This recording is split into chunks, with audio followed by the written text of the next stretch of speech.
സ്രോതസ് ഏതാണെന്നതിൽ തീരുമാനമായില്ലെങ്കിലും പദ്ധതി കഴിഞ്ഞ പഞ്ചായത്ത് ഭരണസമിതി കാലത്തെ തുടങ്ങിയിരുന്നു.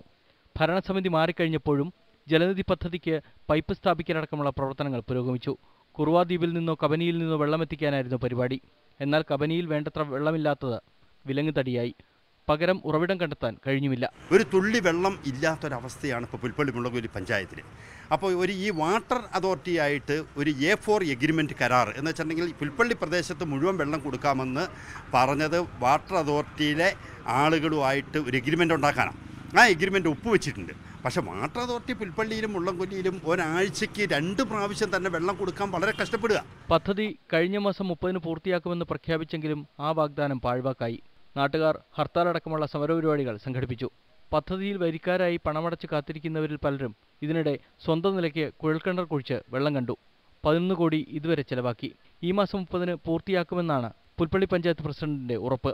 എടുക്കാൻ വെള്ളമില്ലാതെ എങ്ങനെ വിതരണം ചെയ്യുമെന്ന ചോദ്യം ഇനിയും ഉത്തരമില്ലാതെ ശേഷിക്കുന്നു. പുൽപ്പള്ളിയിൽ നിന്ന് സജീവ് സി വാര്യർ, ന്യൂസ് 18.